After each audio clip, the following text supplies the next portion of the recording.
ایک نیک شخص تھا جس کا نام تھا ابراہیم.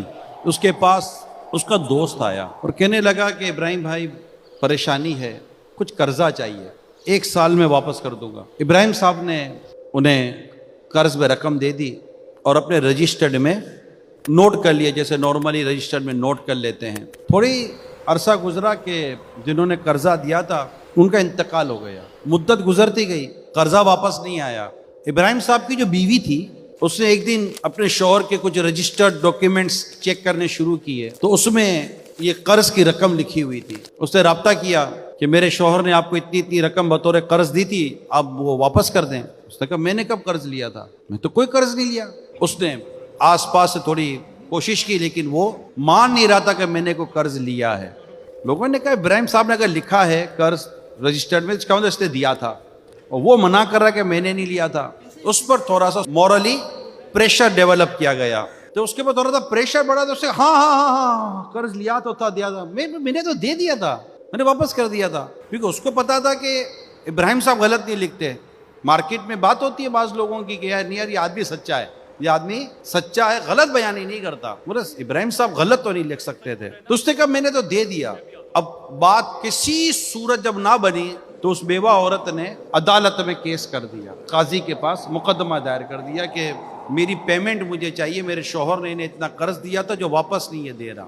کیس کی کارروائی شروع ہوئی. جب کیس کی کارروائی شروع ہوئی تو جب قاضی صاحب نے دونوں طرف کی باتیں سنی تو قاضی صاحب نے کہا جب یہ مان رہے ہیں کہ میں نے لیا تھا اور لکھا ہوا ہے کہ اس نے دیا تھا، اب یہ کہہ رہا کہ میں نے واپس کر دیا تو آپ کو واپس نہیں ملا، اس کا کوئی ثبوت نہیں ہے آپ کے پاس. آپ نے چونکہ دعویٰ کیا ہے تو آپ گواہ پیش کرو یا کوئی ثبوت پیش کرو، یا اگر آپ کے پاس گواہ یا ثبوت نہیں ہے تو جس کے خلاف دعویٰ ہے وہ قسم لے لے گا. یہی ایک اصول ہوتا ہے.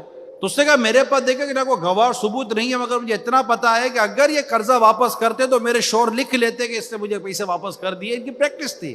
تو قاضی صاحب نے کہا کہ پھر ٹھیک ہے، وہ قسم لے لے کہ اگر اس نے قرضہ واپس کر دیا ہے تو. اس نے اللہ کی قسم لے کر کہا کہ میں نے پیسے واپس کر دیے، اللہ کی قسم میں نے پیسے واپس کر دیے. اور یوں کر کے اس نے قسم لی، جھوٹی قسم کھائی اس نے. ظاہر پر فیصلہ ہوتا ہے، سامنے ایک ریئلٹی آئی، اس کے مطابق قاضی صاحب نے فیصلہ کر دیا، اس سے گویا کہ پیسے واپس کر دیے. یہ خوش کہ میں بچ گیا، میں نکل گیا، میرے فیور میں فیصلہ ہو گیا.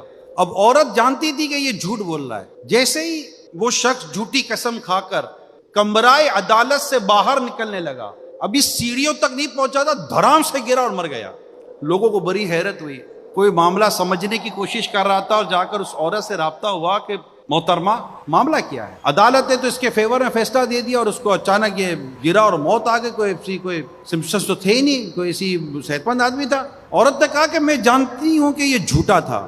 یہ خوشی خوشی جا رہا تھا کہ میں عدالت سے بچ گیا، میں کورٹ سے بچ گیا، میرے فیور میں فیصلہ ہو گیا. مگر میں نے میرے رب کے حضور دعا کی، مولا تو جانتا ہے کہ یہ شخص جھوٹا ہے، اس شخص کو نشان عبرت بنا. میں مظلوم تھی، اس نے ظلم کیا تھا ہم پر. اور جیسے ہی یہ کمرہ عدالت سے باہر نکلا، دھرام سے گرا، مرا، اور میں نے رب کا شکر ادا کیا، یا اللہ تیرا شکر ہے تو نے میری دعا قبول فرما لی.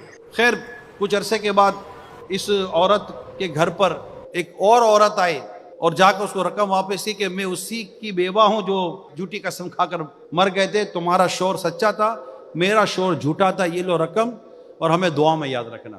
ایک لاجیکل بات کر رہا ہوں. برائی کا انجام برا، اچھائی کا انجام اچھا. جو اچھا کرے گا اچھا پائے گا،